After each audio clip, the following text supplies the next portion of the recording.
Alléluia. Alléluia. Gloire à Dieu. Nous sommes là pour élever le Seigneur. Nous avons exprimé notre soif de Dieu. Cela veut dire que nous voulons écouter sa parole. Que son Esprit Saint nous parle. Nos cœurs sont ouverts. Que ce soit un simple canal, que ce soit un instrument entre ses mains, qu'il utilise ma bouche, mes pensées, mes émotions, mon corps et tout mon être pour administrer dans le tréfonds de votre être ce qu'il a pour vous aujourd'hui, ce qu'il a pour nous ce matin. Nous parlons de la soif de Dieu. Ce matin, nous allons parler de la soif de Dieu. La soif de Dieu, première partie, la maison paternelle. Nous avons besoin de comprendre que Dieu est le bien absolu. Et c'est en sa présence que se trouve le bonheur. Dieu est le bien absolu. Lorsqu'on parle du bien, ça ne se trouve nulle part en dehors de Dieu.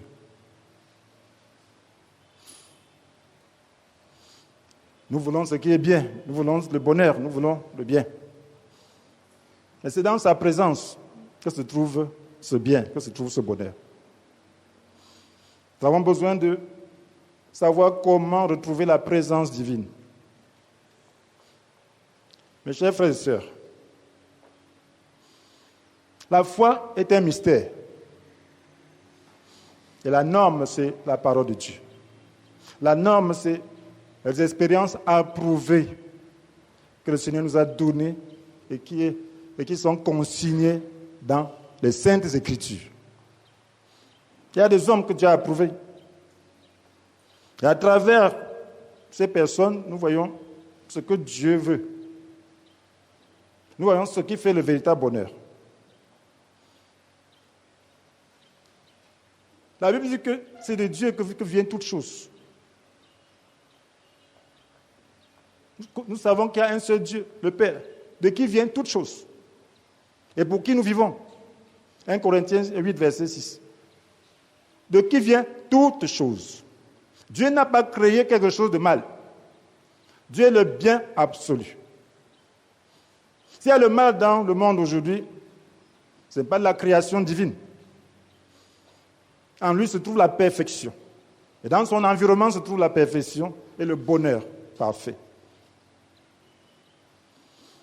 Nous le voyons quand il a fait la création de ce monde. Il a créé Adam et Ève. Il a créé Adam au 6e jour. Après avoir tout créé, et il a apprécié, il a donné son appréciation en disant que tout était très bon. Genèse 1, verset.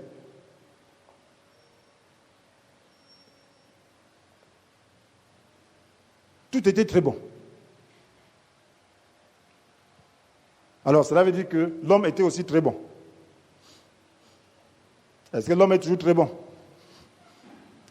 Amen. L'homme n'est pas toujours très bon. Mais l'homme que Dieu a créé était très bon. Tout était très bon.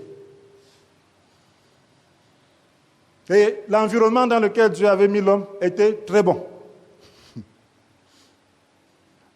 Ah, j'imagine être dans ce jardin d'Éden. Imaginez-vous ce beau jardin. Avec les animaux, j'aime bien les animaux, mais je n'aime pas leur saleté, leur indiscipline. Et je me méfie d'eux. Donc, mais à l'époque, il n'y avait pas cette méfiance. Tout était très bon. Un environnement féerique. Regardez la beauté des fleurs. Regardez les fruits, les différents fruits dans le monde entier. Imaginez-vous qu'il y avait ces échantillons dans un espace que Dieu avait créé et qu'il a appelé ça son jardin. Lorsque nous lisons la Bible, c'est les réalités. C'était en Éden. L'Euphrate est encore là. En Irak, là-bas. C'était au Moyen-Orient, là-bas. Dieu avait planté ce jardin, il a placé l'homme là-bas. Il lui a donné l'autorité sur le reste de la création. Et il lui a dit, de manger de tous les fruits des arbres. Même du fruit de l'arbre de vie. Donc si l'homme mangeait le fruit de l'arbre de vie, il aurait eu un corps qui ne se détruirait plus. Il aurait eu la vie éternelle. Comme l'âme ne se détruit pas, l'esprit ne se détruit pas. Donc l'homme devait avoir un corps qui ne pouvait plus se détruire. Donc il allait vivre éternellement ici. Mais si c'était dans le péché, ça devait être dangereux. Voilà. Le bien vient de Dieu. Le mal vient donc d'où? Tant que l'homme était en relation avec Dieu, il était heureux. Tant que l'homme était dans la présence de Dieu, il était heureux. Et cette présence de Dieu était manifestée par son obéissance, par sa dépendance vis-à-vis de Dieu. L'homme était en relation avec Dieu. Il était en communion avec Dieu.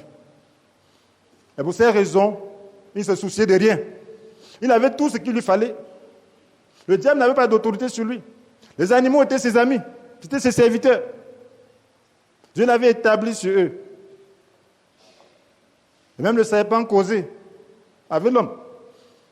Et c'est pour cela qu'il a causé avec Ève. Satan s'est incarné donc dans le serpent pour séduire et tenter l'homme. Maintenant, l'homme avait un choix. C'est pour que nous comprenions que l'homme a toujours le choix. Même aujourd'hui, même en tant que chrétien, tu as le choix. Soit d'avancer avec Dieu, choisir l'excellence. Une fois que quelqu'un fait son choix, on doit le respecter. Je suis avec les gens jusqu'à ce qu'ils fassent leur choix. Quand tu fais ton choix, je le respecte. Je peux seulement prier pour toi. Parce que Dieu respecte le choix de chacun. Il peut seulement faire des pressions sur toi pour t'amener à ce que tu reviennes sur ta décision. Mais il ne peut pas influencer ta décision de manière permanente. Le choix. Chacun a le choix de faire de sa vie ce qu'il veut. Si tu veux aller en enfer, personne ne peut t'empêcher d'aller en enfer. Si tu veux aller au ciel, personne ne peut te l'empêcher. Si tu veux être excellent, personne ne peut t'empêcher. Si tu veux être un excellent chrétien, personne ne peut te l'empêcher, mon frère, ma soeur. Nous avons 24 heures. Et chacun sait ce qu'il fait de ces 24 heures. Alors, dans ces 24 heures, tu as des choix. Le choix pour la vie ou le choix pour la mort. Donc, l'homme avait le choix de demeurer dans la présence de Dieu. Dieu ne fait pas des esclaves à la manière des hommes, à la manière de Satan. Il a dit, si tu veux demeurer dans cette beauté, dans ce bonheur, respecte une chose, un seul commandement. Ne mange jamais du fruit du choix entre le bien et le mal. Parce que le jour où tu en mangeras, tu mourras. Je t'aime tellement, mais c'est comme ça, ne demande pas pourquoi, parce que je ne peux pas t'expliquer non plus. Vous voulez que je vous explique? Vous voulez que je vous explique? Non, je ne suis pas un menteur. Je ne peux pas expliquer ce que je ne connais pas. Alléluia. Si Dieu n'a pas expliqué, je ne peux pas inventer. Gloire à Dieu. Mais c'est comme ça. C'est comme nous naissons avec des choses, déjà. Nous naissons avec la mort, n'est-ce pas? Amen. Nous naissons avec la mort. Tout être qui naît va mourir, n'est-ce pas? Sauf si la trompette sonne, il le trouve vivant et qu'il est prêt. N'est-ce pas? Mais pourquoi je dois t'expliquer quoi? Quand un enfant naît, on doit lui expliquer quoi? On sait que c'est comme ça. Amen. On dit débrouille-toi à sauver ta vie. Amen. Ne mange pas le poison, ne va pas te mettre en route, ne fais pas comme ça, ne mange pas avec de mauvaise compagnie. On sait qu'il y a le mal ici dehors. Il y a les sorciers, il y a les brigands, il y a toutes sortes de personnes.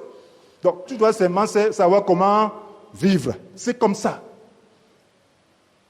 Dieu a dit à l'homme, ne mange pas de ce fruit-là. Le jour où tu vas manger, tu déclareras ton indépendance vis-à-vis de moi et tu vas quitter ma présence et tout ce que tu as là sera perdu.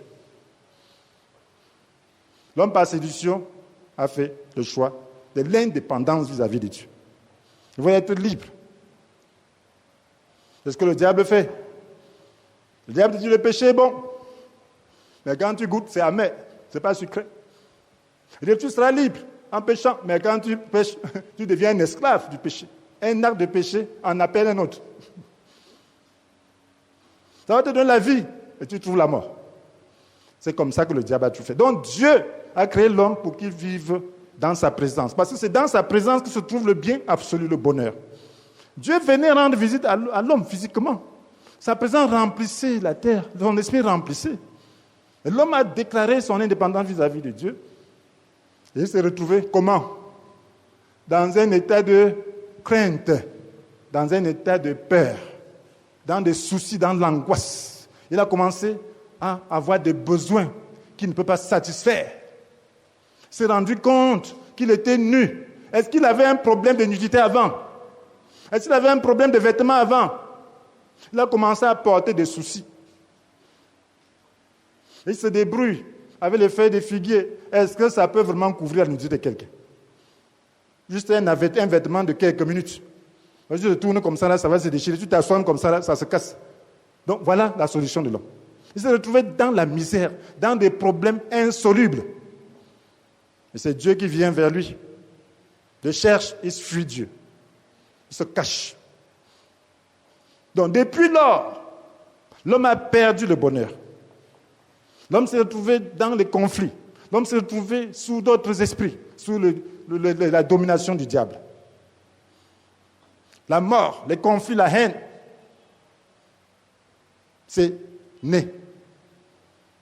L'esclavage du péché, la mort est devenue certaine. Voilà dans quelles conditions nous naissons tous.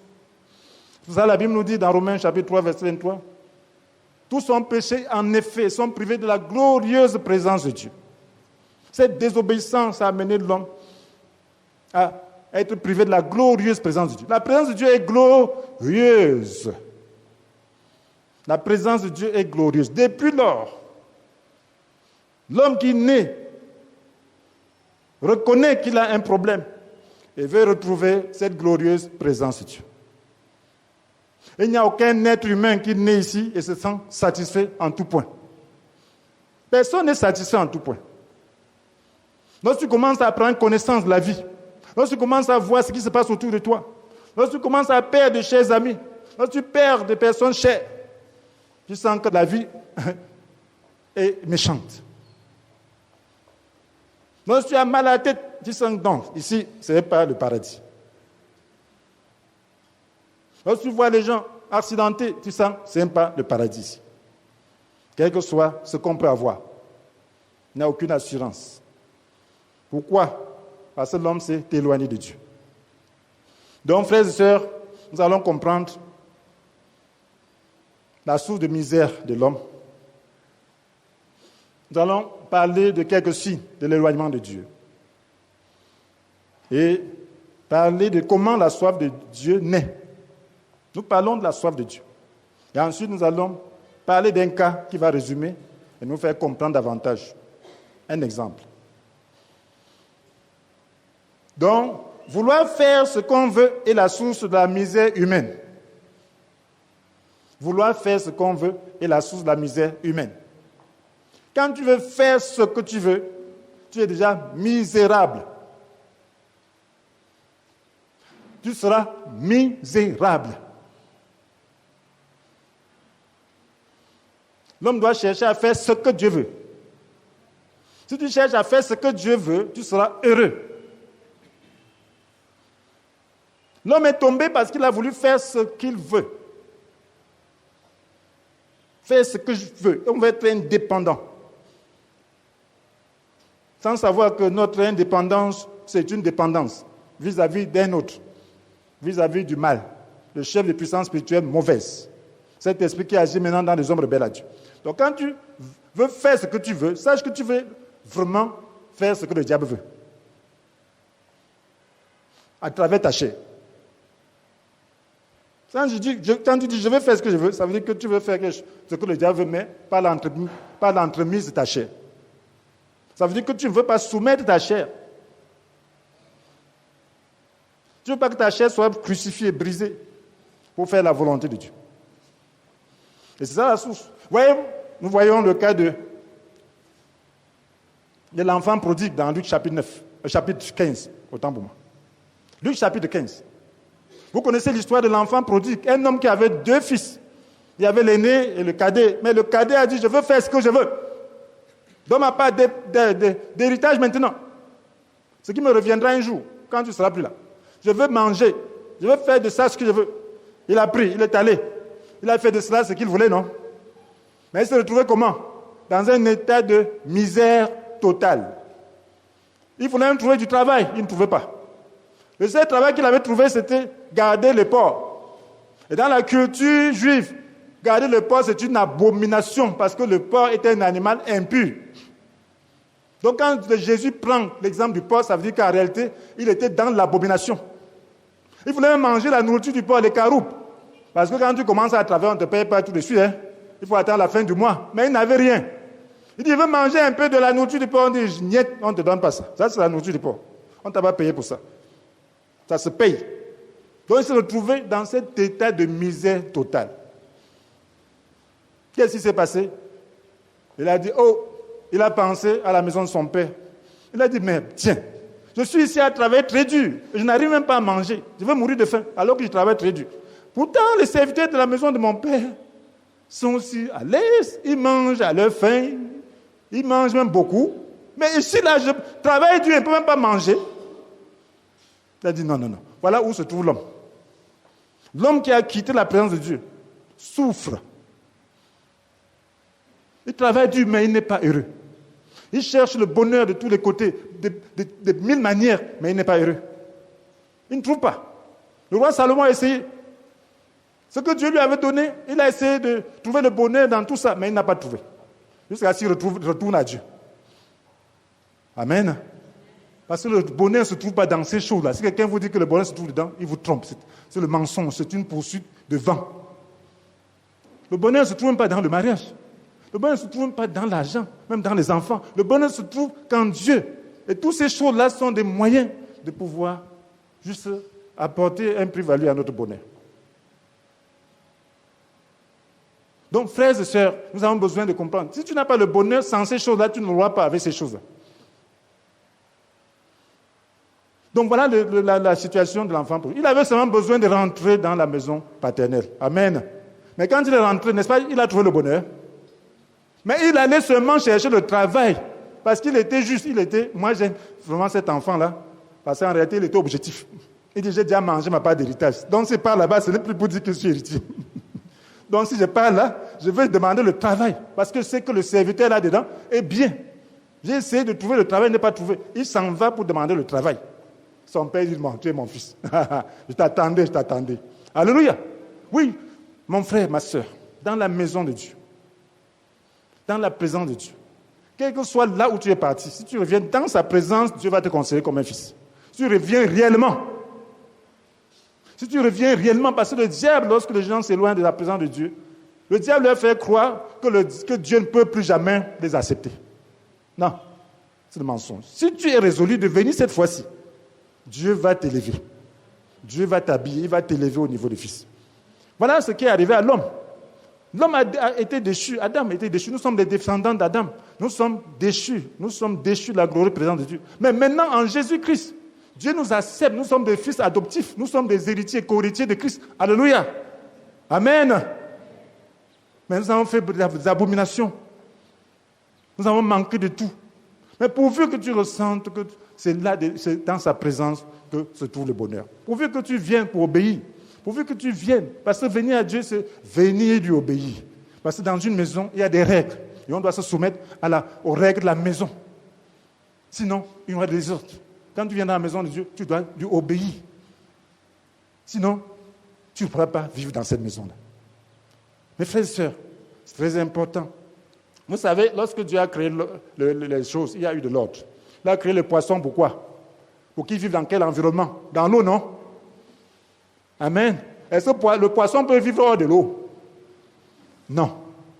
C'est la même chose. Tu as été créé pour vivre dans la présence de Dieu. Tu ne peux pas vivre hors de la présence de Dieu. Hors de la présence de Dieu, c'est la mort. Tu suffoques. Voyons quelques signes de l'éloignement de Dieu. Lorsqu'on est éloigné de Dieu, qu'est-ce qui se passe? On est soucieux. Lorsqu'on est éloigné de Dieu, qu'est-ce qui se passe? On est désobéissant. Parce que l'obéissance, c'est Dieu qui la donne.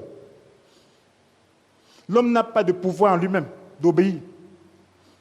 Dieu a fait l'expérience. Ce n'est que lorsque tu veux le secours de Dieu que l'obéissance t'est possible. Lorsque tu veux dépendre de Dieu, l'obéissance t'est possible. La Bible nous dit que le domaine de Dieu, le règne de Dieu, le royaume de Dieu, c'est un domaine où l'Esprit règne. C'est un domaine où la présence de Dieu se trouve. C'est la maison de Dieu. Le royaume de Dieu, c'est la maison de Dieu. Et la Bible nous dit, dans Romains chapitre 14, verset 17, que le règne de Dieu ne consiste pas à réglementer le manger, le bois, mais par l'Esprit, à nous rendre justes, à nous donner la paix et la joie. Donc cela veut dire que lorsque tu n'as pas la justice parle de l'obéissance à Dieu. Lorsque tu n'es pas capable d'obéir, ça veut dire que tu es hors de sa présence. Lorsque tu n'as pas la paix, ça veut dire que tu es hors de sa présence. Lorsque tu n'as pas la joie constante, ça veut dire que tu es hors de sa présence. Tu t'es éloigné de Dieu. La joie de Dieu est inconditionnelle. Malgré les facteurs extérieurs, au fond de toi, il doit avoir la joie. Parce que c'est le domaine de Dieu. C'est ça. Lorsqu'il n'y a pas cette joie, tu dois la rechercher, tu dois comprendre que tu es éloigné de Dieu. La tristesse que Dieu accepte, c'est la tristesse qui partage le cœur de Dieu et se soucie de l'œuvre de Dieu, se soucie de la volonté de Dieu, se soucie des hommes, pas dans leur misère spirituelle. Donc c'est une tristesse qui porte à l'intercession. C'est une tristesse qui porte à partager le cœur de Dieu et à intercéder auprès de lui. Ce n'est pas une tristesse infructueuse, qui est juste le larmoiement, l'apitoiement sur soi. Ça, c'est la mort.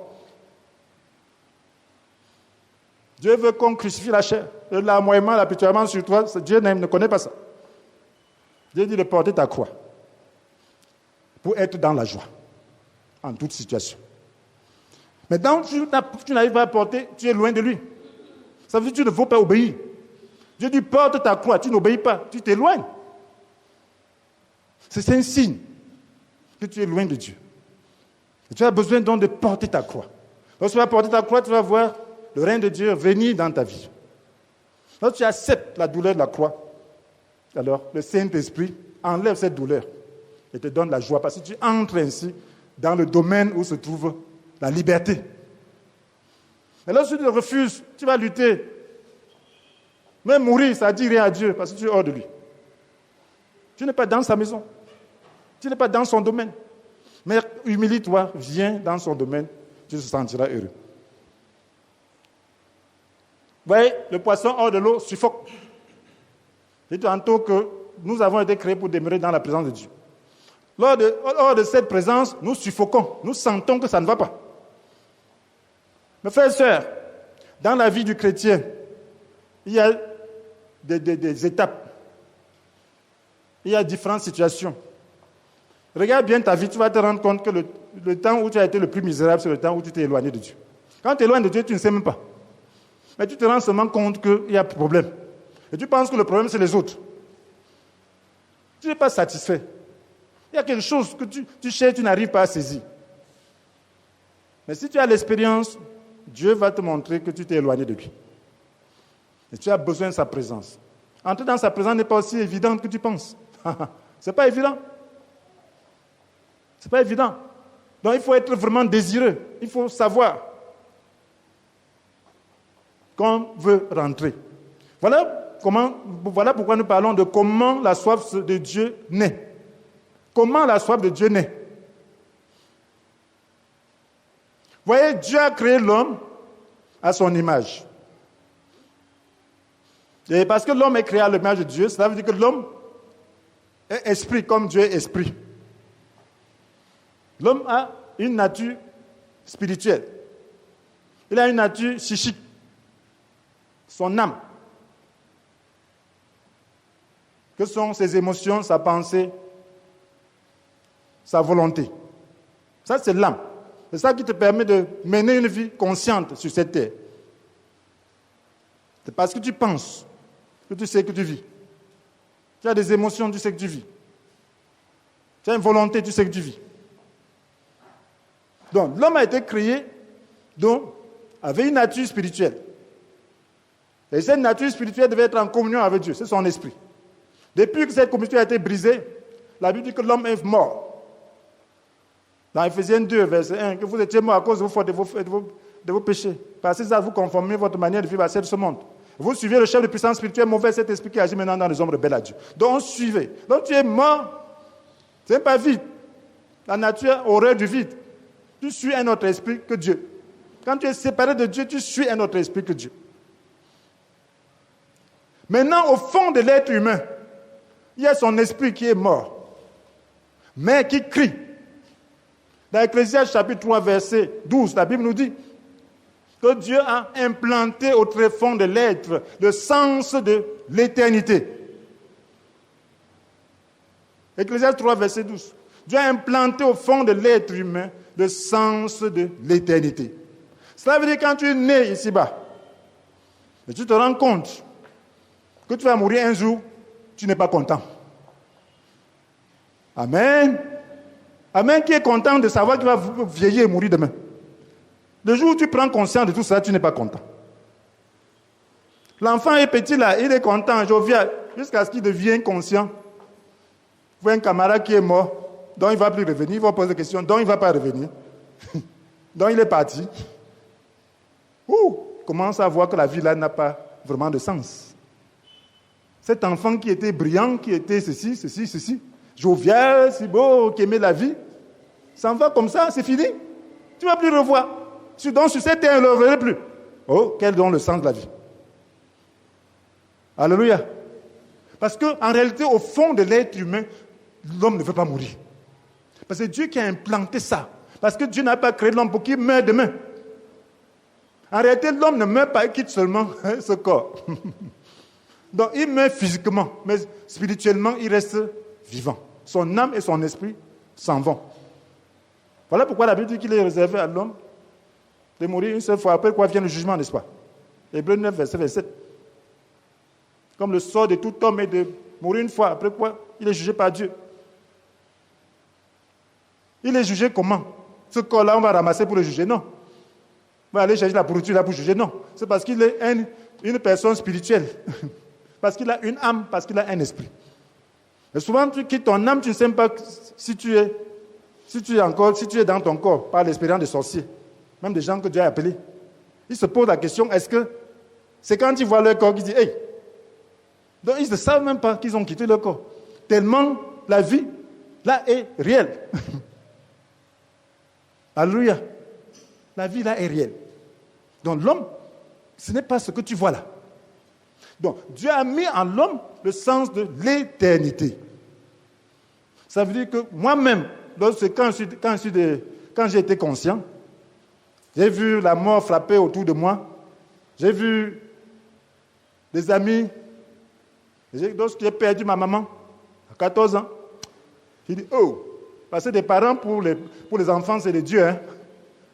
Pensez que tout le monde pouvait mourir, sauf mes parents. Parce que tu les vois toujours forts, ils sont des dieux, ils pourvoient à tous tes besoins. Mais un jour, tu les vois partir. Tu dis, merde. Donc, merde, c'est ça, la vie. Ma philosophie de la vie a changé ce jour-là. J'ai compris que la vie n'avait pas de sens. Que cette vie-là n'avait pas de sens. Donc, parce que Dieu a mis en l'homme le sens de l'éternité. On subit seulement la mort. On subit seulement la souffrance. Dieu a mis en l'homme aussi le sens du bonheur. Quand l'homme n'est pas dans le bonheur, est-ce qu'il est heureux? Il est heureux? Non. Dieu a mis en l'homme le sens du bonheur. L'homme se pose la question, pourquoi les méchants? Pourquoi les sorciers? Pourquoi les inégalités? Pourquoi tout ça? Parce qu'il veut un environnement bien. Il sent que ce n'est pas de l'environnement vraiment idéal. Et réellement, ce n'est pas l'environnement idéal. Donc, c'est la présence de Dieu qui créera encore un environnement idéal pour l'homme. Donc, la soif naît quand on se rend compte qu'on n'est pas ce qu'on souhaiterait être. On n'est pas ce qu'on aspire être au tréfonds de soi-même. Au fond de soi, on veut quelque chose qui est différent de ce qu'on vit. Même si tu as le monde entier comme bien, au fond de toi, il y a quelque chose qui te manque, qui te fait comprendre que la vie, là, ce n'est pas suffisant. Et c'est à ce moment-là que la soif de Dieu naît. Et là, maintenant, lorsque tu écoutes l'Évangile, lorsque tu lis la parole de Dieu, lorsqu'on t'explique la parole de Dieu, pour te décrire ce que Dieu attend, pour te décrire le bonheur que Dieu veut donner à son peuple, pour décrire l'amour que Dieu a pour l'humanité, la soif de Dieu naît dans ton cœur. Tu commences à aspirer à ce bonheur. Tu commences à désirer avoir un tel cœur. Tu commences à désirer parvenir à cette présence divine. Mes frères et sœurs, c'est lorsque, vous voyez, l'enfant prodigue, il connaissait la maison paternelle. Il savait comment les choses marchaient là-bas. Même les serviteurs étaient bien. Lorsqu'il avait tout perdu, il a pensé à la maison paternelle. Il a dit, hey, ici, là, je souffre pour rien.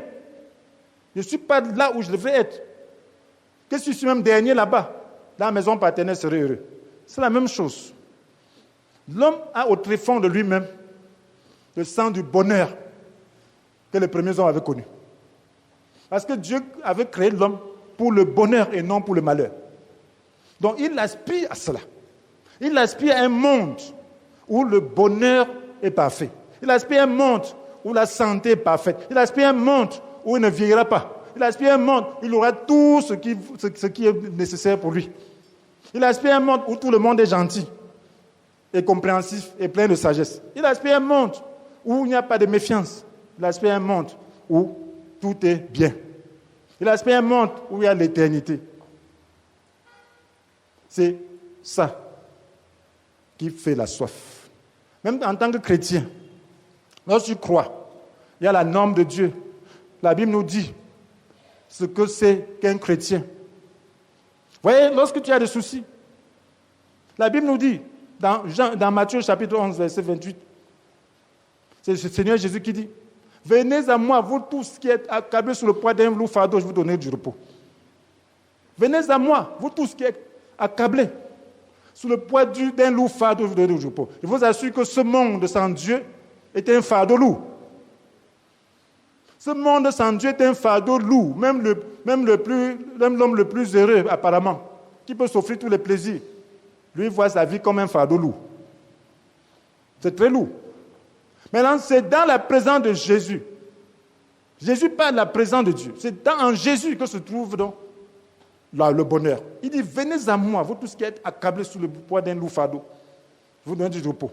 Il dit, prenez mon joug sur vous et mettez-vous à mon école. Le joug de Dieu, c'est l'obéissance.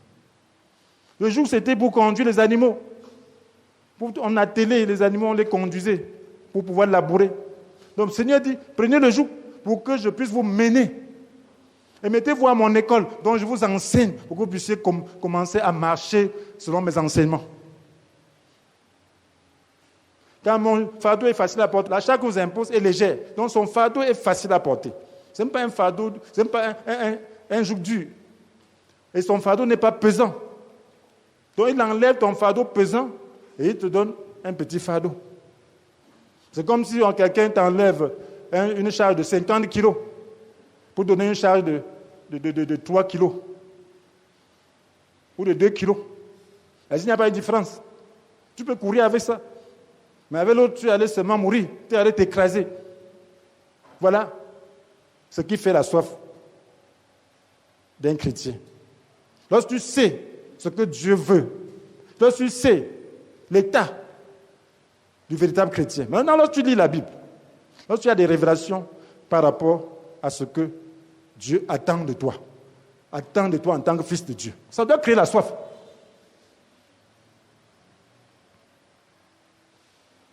Amen. Nous allons voir un cas pour pouvoir bien comprendre. L'image vaut mieux que 1000 mots, parce que c'est un indice. Nous voyons le cas de Anne. Cas d'Anne. Dans 1 Samuel chapitre 1. Je rends grâce à Marseille et dans l'esprit. Je suivais le message à la radio ce matin, on parlait de cas d'Anne. Amen. Voilà que le cas d'Anne revient. Même jour. Donc dans 1 Samuel chapitre 1, nous voyons un cas qui va donner l'image. Alors, c'est l'histoire d'un homme, Elkana, qui avait 2 femmes, 2 épouses. L'une était Pénina et l'autre était Anne. Anne n'avait pas d'enfants, Pénina avait des enfants. Mais la particularité, c'est quoi? Vous savez, les Juifs sont astreints à participer à la fête annuelle. Au moins une des fêtes annuelles, il y avait 3 solennités. Où que tu habites où? Tu devais te rendre à Jérusalem au moins une fois pour adorer Dieu. Si tu es vaillant, tu te rends 3 fois. Donc, alors, Elkana se rendait donc avec ses 2 épouses. Et c'est l'occasion d'offrir le sacrifice à Dieu de communion et manger aussi sa part. C'est le sacrifice de communion, le sacrifice mange une partie, celui qui offre aussi mange une partie. Qu'est-ce qui s'est passé? Elkana a donné des parts à ses enfants, obtenus par Pénina. Mais comme Anne n'avait pas d'enfants, il lui donnait double part. Et vous connaissez les coépouses, hein? Qu'est-ce que la coépouse faisait? Nous lisons au verset 6. Sa rivale ne cessait de la vexer pour l'irriter contre Dieu de ce qu'il l'ait rendu stérile. Cela se reproduisait chaque année. Toutes les fois qu'Anne se rendait au sanctuaire de l'Éternel, Pénina l'exaspérait. Alors Anne pleurait et restait sans manger. Elkana lui demandait: Anne, pourquoi pleures-tu? Pourquoi restes-tu sans manger? Pourquoi es-tu si malheureuse? Est-ce que je ne vaux pas mieux pour toi que 10 fils? Cette fois-ci, après qu'on eut mangé et bu à Silo, Anne se leva et se rendit au sanctuaire de l'Éternel. Le prêtre Élie y était assis sur son siège près de la porte. On dit cette fois-ci. Amen. Donc vous voyez, les autres fois, qu'est-ce qu'elle faisait? On lui donne double part, elle ne mange pas. Sa rivale la verse. Voilà, tu penses que tu as la faveur de Dieu. Mon mari te donne double part comme ça. Tu as même les enfants pour manger avec eux. Femme de femme stérile. Dieu t'a maudit. Ça, tu vas dire aussi que tu es une femme. Elle va te mettre à pleurer. Puisque tu peux guérir la stérilité, tu vas faire comment? Ce que tout le monde peut avoir facilement, elle n'en avait pas. Voilà, elle ne mangeait pas. Elle allait tout le temps dans la maison du Seigneur s'attrister, ne mangeant pas. Je crois que j'imagine qu'elle rentrait avec sa part pour manger petit à petit. Mais cette fois-ci, il y a une différence. Elle a fait ça plusieurs années. Mais cette fois-ci, il y a une différence. Comprenez la différence. Alors, qu'est-ce qui se passe? On dit au verset 10. Très affligée, Anne pria l'Éternel en pleurant, à chaudes larmes. Alors elle fit le vœu suivant. Éternel Seigneur des armées célestes, si tu veux bien considérer la misère de ta servante, et si tu interviens en ma faveur, si tu ne délaisses pas ta servante, et si tu me donnes un fils, alors je te le consacrerai pour toute sa vie. Ses cheveux et sa barbe ne seront jamais coupés. Comme elle priait longuement devant l'Éternel, Élie observait le mouvement de ses lèvres. Anne priait intérieurement, ses lèvres bougeaient, mais on n'entendait pas sa voix. Élie pensa qu'elle était ivre, et il l'interpella. « Combien de temps encore veux-tu étaler ton ivresse? Va cuver ton vin ailleurs. » Anne lui répondit, « Non, mon Seigneur, je ne suis pas ivre. Je n'ai bu ni vin ni boisson alcoolisée, mais je suis très malheureuse et j'ai penché mon cœur devant l'Éternel. Ne me juge pas mal et ne me considère pas comme une femme perverse. Si j'ai prié aussi longtemps, c'est parce que mon cœur débordait de chagrin et de douleur. Dans ce cas, lui dit Élie, va en paix, et que le Dieu d'Israël exauce la requête que tu lui as adressée. Anne répondit, je me recommande à ta bienveillance. Puis elle s'en alla, se restaura, et son visage fut différent. Amen. Amen. Cette fois-ci, mon frère, ma sœur, quelque chose s'est passé. Pourquoi? Nous pouvons avoir des problèmes, des besoins. Tous ces besoins-là, c'est Dieu qui les permet. Mais si nous ne savons pas prier, nous allons seulement pleurer. Elle venait, sa peine a joué le rôle du diable. Les démons l'ont poussé, elle l'a provoqué, l'a versé, s'irriter contre Dieu. C'est ce que le diable fait dans nos vies. Pour qu'on puisse s'attrister. Quelqu'un va dire, Dieu t'a maudit, mais Dieu sait ce qu'il est en train de faire dans ta vie. Alors, mais il faut savoir comment prier. Elle ne priait pas, elle n'allait pas vers Dieu. Tant que tu ne vas pas vers Dieu, mon frère, Dieu ne peut pas tu ne peux pas avoir la solution à ton problème. Tant que tu ne vas pas dans la maison de Dieu, tu n'auras pas de solution, tu n'auras pas de bonheur. Elle ne savait pas comment aller vers Dieu. Elle était dans la maison de Dieu, mais sans savoir comment aller vers Dieu. Elle pleurait simplement. C'est comme ça que tu peux être même un croyant. Au lieu de prier vraiment, tu t'apitoies seulement. Plusieurs prières de certaines ne sont que de larmoiements, des plaintes. Mon frère, on ne va pas devant Dieu se plaindre. Tu te mets à pleurer parce que quelqu'un t'a insulté, parce qu'on te fait ça, c'est des plaintes, ça ne fait rien à Dieu. Tu vas résoudre dans ta situation. La Bible dit, d'où viennent des conflits et des luttes entre vous? N'est-ce pas des désirs égoïstes qui combattent sans cesse en vous? Il dit, vous demandez, vous ne savez pas parce que vous demandez avec les mauvais motifs. Vous voulez que l'objet de votre demande serve à votre propre plaisir. Amen. Ah, elle voulait avoir l'enfant pour que Pénina ne l'insulte plus. C'est ça? C'est ça, non? Pour créer le conflit. Que tu as vu Pénina, j'ai aussi un enfant, hein? Et mon enfant est même beau, hein? Mon enfant est même intelligent, hein? Le tien, là, je ne vaux rien. Ah, c'est ce qu'elle voulait. Mais Dieu n'exauce pas de tes prières. Voilà, ça, ce n'est pas des choses de la présence de Dieu. Donc, lorsqu'on a de mauvais motifs, on ne vient pas dans la maison de Dieu. Parce que nous avons dit que Dieu, c'est le bien absolu. C'est la perfection. Dieu veut l'amour. Dieu ne voulait pas lui donner un enfant pour qu'elle soit en conflit avec sa coépouse. Dieu voulait donner un enfant qui va aider. Dieu voulait un prophète. Amen. Prenez bien soin de cela. Qu'est-ce que Dieu a fait? Cette fois-ci, elle a eu foi. Son fardeau était déchargé. Pourquoi? Parce que Dieu l'a exaucé. Elle était déjà dans la présence de Dieu. Quand tu parviens à entrer dans la présence de Dieu, ton fardeau se décharge, même si tu n'as pas encore rien vu. Un besoin doit t'amener dans la présence de Dieu. Et lorsque tu entres dans la présence de Dieu, tu as la paix. Tu as le pouvoir d'obéissance. Tu as la joie. Elle n'avait rien vu, mais Dieu lui avait parlé. Son fardeau était déchargé parce qu'elle a pu entrer dans sa présence. Comment est-elle entrée dans sa présence? Jacques nous dit, d'où viennent des conflits et des querelles entre vous? N'est-ce pas des désirs égoïstes? Elle avait un désir égoïste. Son désir égoïste, c'était avoir un enfant comme les autres. Un enfant qui lui appartient, qu'elle va présenter à Pénina, elle va se vanter devant son mari, elle va aller aussi chaque année avec cet enfant qui va manger aussi avec lui, avec elle. C'est bon, mais c'est égoïste. Alléluia. Amen. Amen. Tu ne dois pas avoir un emploi seulement pour porter aussi des belles chaussures, aller aussi pour qu'on dise que tu es aussi quelqu'un. Non. Quand tu auras ça, mais ce n'est pas ça qui va te motiver. Tu ne dois pas avoir l'argent pour qu'on ne se moque pas de toi chaque fois. Non. Ça, le motif est mauvais. Il faut regarder quel est le cœur de Dieu. Qu'est-ce que Dieu veut? Il faut renoncer à toi-même, à ton propre désir. Qu'est-ce que Dieu veut? C'est quand tu viens dans la présence de Dieu que tu peux savoir ce que Dieu veut. Anne a renoncé à l'enfant pour elle-même.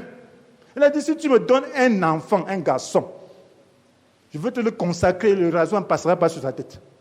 Tous les jours de la vie. Donc elle ne voulait plus un enfant pour elle-même. Donc elle est entrée dans la présence de Dieu.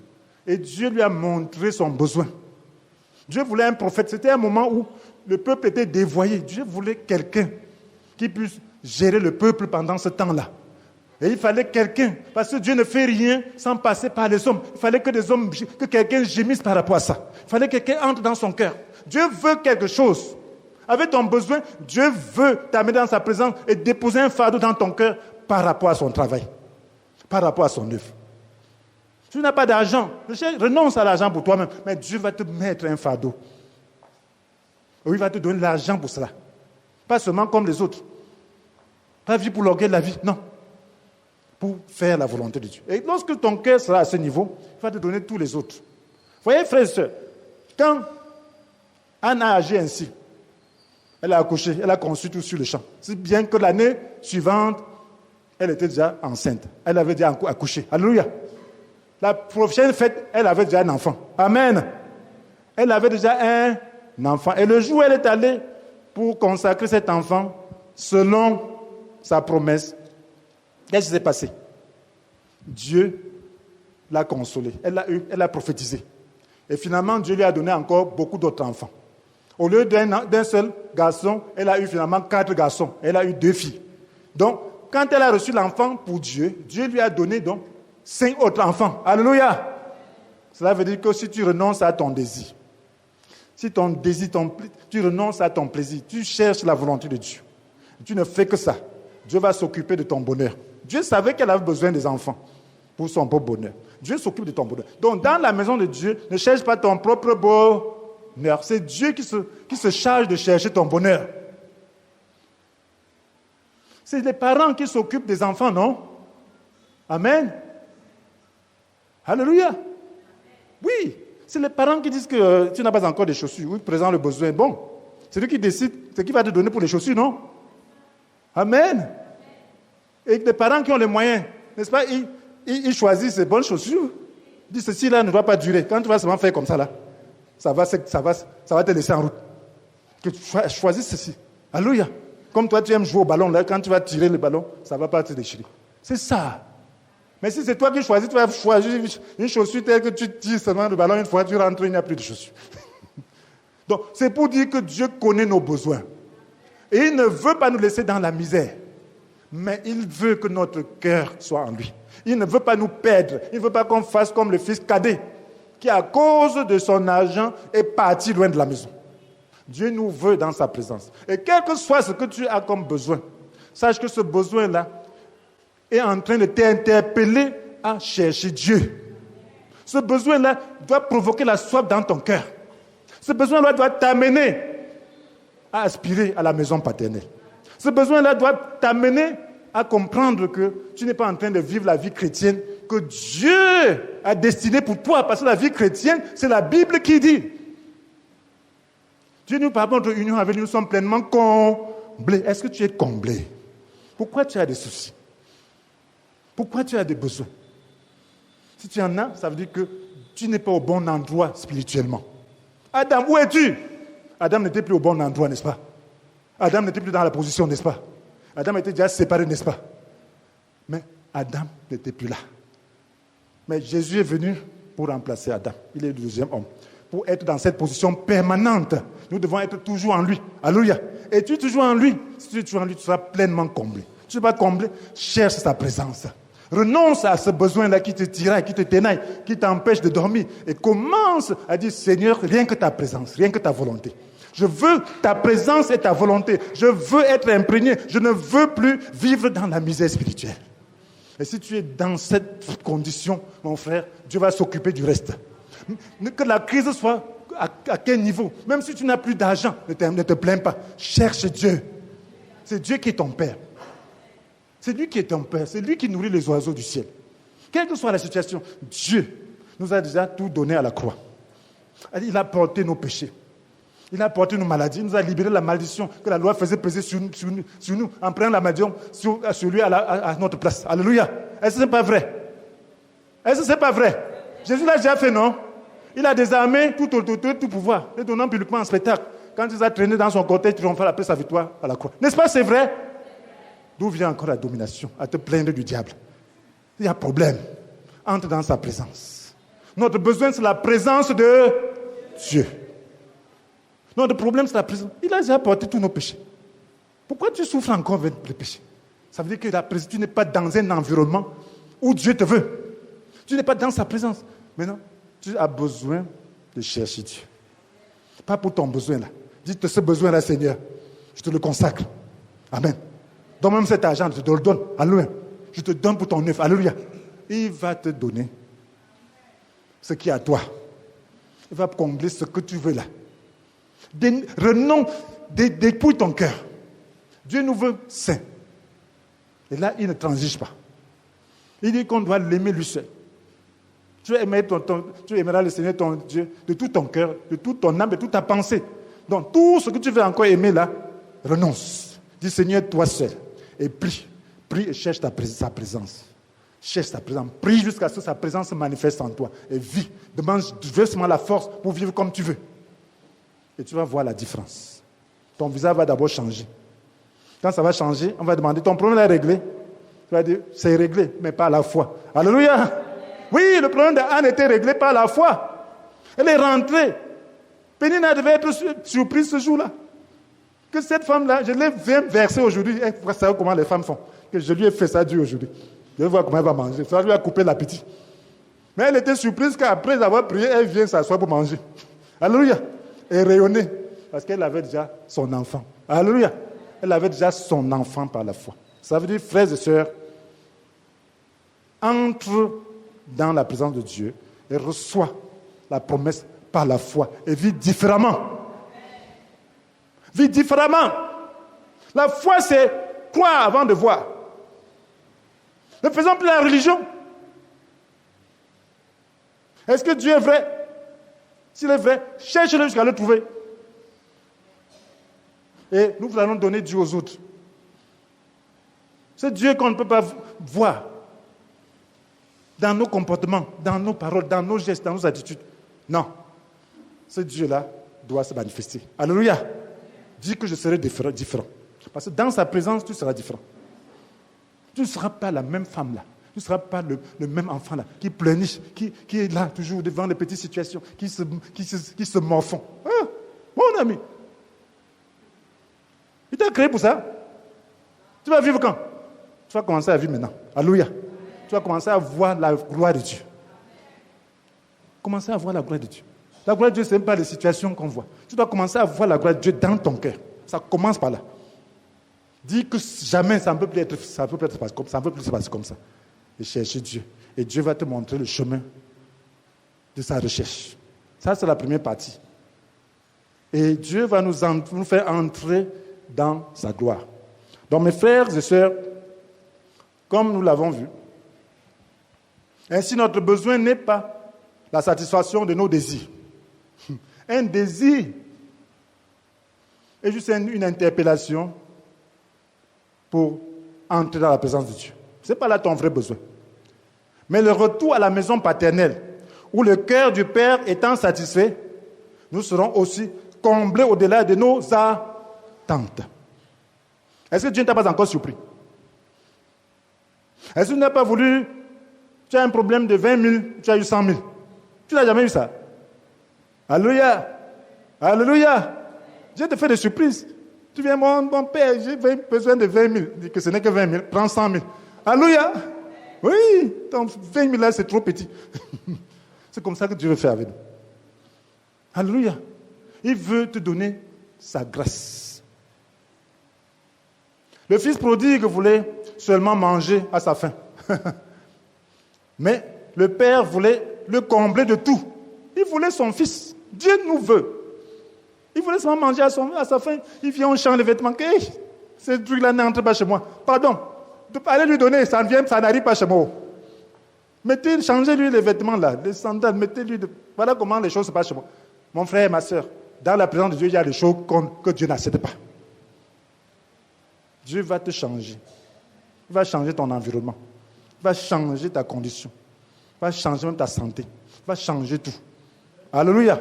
Parce que dans sa présence, ces choses-là n'ont pas de place. Il ne veut pas voir son enfant, lui qui est la guérison, il va te voir toujours frapper de maladies, prendre d'infirmités. Non. Il veut t'élever. Dans sa présence, les démons n'ont pas d'influence.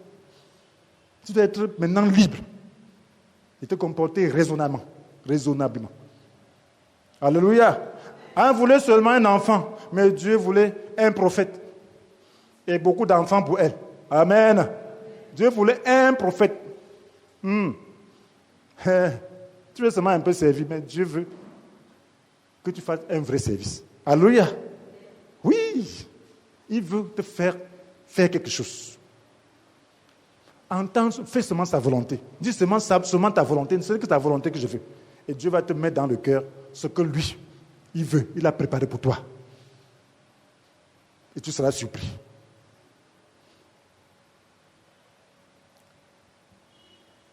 Pourvu qu'elle soit en relation avec lui. Dieu veut nous parler par rapport à son propre besoin. Notre besoin nous attire vers lui pour qu'il nous parle et nous comble. Maintenant, toi qui ne connais même pas encore le Seigneur, est-ce que tu vois la nécessité de renouer la relation avec ton Père? Oui, la Bible dit que tous ont péché, en effet, sont privés de la glorieuse présence de Dieu. Est-ce que toi, tu ne vois pas au fond de ton être que la vie ici-bas sans Dieu n'a pas de sens. Juste vivre, manger, boire et demain mourir pour être jugé, aller dans le lac de feu. Est-ce que c'est ça la vie? Tu as été donné pourquoi? Pour aller souffrir? Non. Maintenant, est-ce que tu veux recevoir Jésus? Si tu veux recevoir Jésus pour avoir la vie éternelle, pour que cette aspiration profonde en toi puisse devenir réalité dans le Seigneur, si tu veux le recevoir, alors tu dois prier avec moi. Prie avec moi, là où tu te trouves. Prie pour le salut. Toi qui n'as pas encore de relation avec le Seigneur Jésus, tu dois simplement dire, Dieu Tout-Puissant. Dieu Tout-Puissant, tu t'appropries ces mots, que ce soit tes propres mots.